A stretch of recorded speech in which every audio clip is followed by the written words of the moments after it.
Okay, so we've talked about the initiation, we've talked about the keydowns SQF, which is the listener. So if you recall, the other thing that gets triggered in the from the initiation state is the keydown monitor. So this kind of works in partnership with the keydowns. Okay, so if we didn't have the keydown monitor, then what would happen is all these keydowns would just happen forever, because so far we've activated this, we haven't done anything else with it, we haven't turned it off, we haven't processed any of the data that is being pushed into these arrays. This is just a system that will just blindly just populate arrays forever. Okay, so this in effect is quite a basic system. So what we need is something that kind of handles the output of these actions. We need to manage this data, and that's what this file is for. The keydown monitor file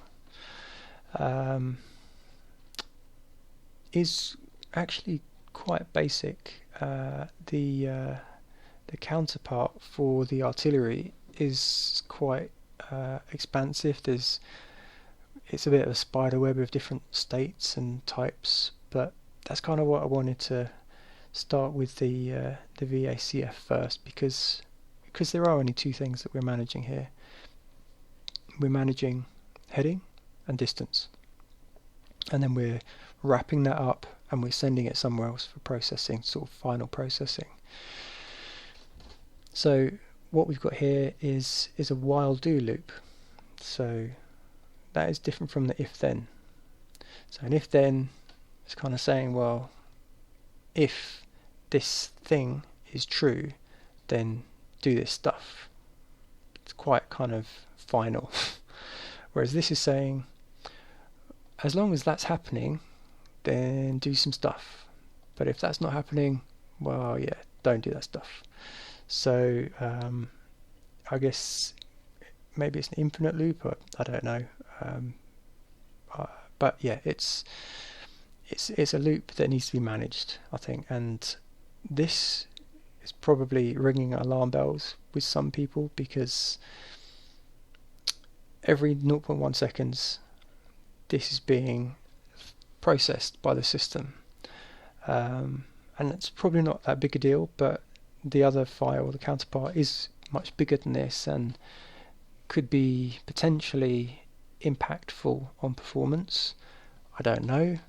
I'm kind of hoping that ArmA and my machine can handle it, but basically what we've got here is, in between these two brackets, we have this happening every 0.1 second. This could be every second, every 5 seconds, but really we need it quite rapid, because if you are talking and you're entering values by using your voice, or even if you're not using your voice and you're just tapping in keys, you can tap quite fast, and if you're tapping twice but the cycle is once a second, you may not capture all of those things. So it needs to be responsive.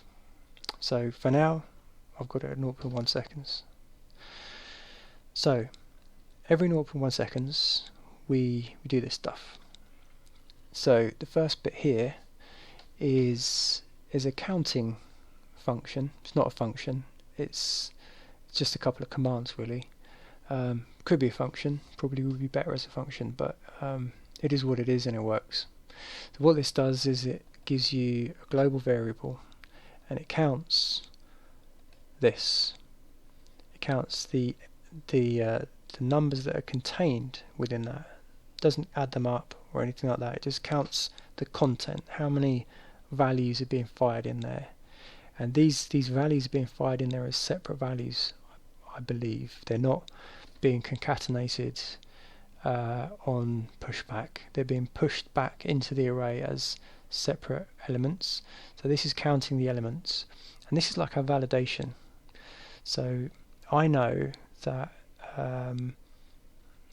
for your heading you need 3 numbers. You can't have a heading with 2 numbers, you can't have it with 4 numbers, it has to be 3. Because it's 360 degrees. So this plays a role here to say, okay, how many numbers have we got in this array? If we've got 3 numbers, then we're good. If we've got 2 numbers, then we're not good. We need to keep listening. And same for the distance.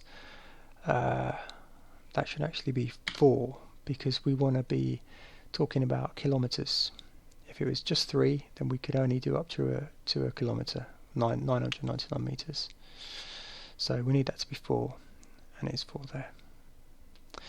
So every 0.1 seconds we do a count, and also what we do is we do a couple of additional if checks.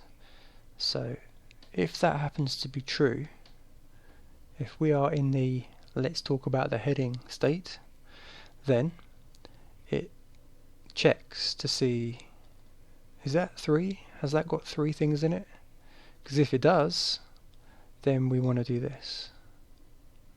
And if it is 3, then we want to say, yeah, headings received. We want to do a system chat string to show what that is, and then there's an instruction to say, now give me the distance. And then what we do, and this is the key part really for progression using states, we turn this into false and we turn this into true. So as we then progress down, it says, okay, so now this is true. So actually, let's rewind a couple of steps. Start from the beginning. So we're entering some information using our voice, and we're in the heading state. So we enter our first number, and that gets pushed back into that array. And we did that here. So 0.1 seconds goes past, and the system says, how many numbers have you got? I've got 1 number. Okay, well that's nothing to me. Don't care about anything else. That's still true, and I've only got 1 number, so I'm done with this. And then it progresses down here. That's false, so that doesn't even get looked at. And then it carries on down here. Is that true? We haven't even talked about that. That's not true. Gets to the end, and then it cycles again. Maybe then, since in that time, maybe I've pressed another key. So there's 2 values now in that. Gets to this part. How many have we got here? We've got 2. Okay, well, again, there's nothing that I'm interested in doing here, because I'm only really interested in dealing with 3s here. You got 2, nothing to me. That's not even true. That's not even true. Nothing doing. Comes back around again. Maybe I've pressed a 3rd key. So now it says, okay, well, I've counted that, and I know for a fact now that we've got 3 values in here. So that is now equal to 3. So then I want to do stuff. Now I'm jumping into action. So I do some system chat stuff here. I turn this off, and I turn this on, and then I carry on. So now I get to here, and I'm saying, well, how many values have I got in the in this? Well, probably 0, because I'm not that fast of a typer. So here we go again, and it keeps cycling until I find that I've now got 4 values in this array. And what I do, it gives me this, which is, thank you, I've got the distance, here is the distance, stand by for coordinates. So this is just a warning to the player to say some information coming. And then it turns this off, and it turns this on. If this is on, then we do this stuff, which is we go somewhere else. We go to the prepare coordinates SQF, and there's a bit more debugging. Okay, so I think that's enough for the keyDown monitor. I think there's probably one more video to do after this. Hopefully you're still with me. Hopefully it all makes sense. We're almost there.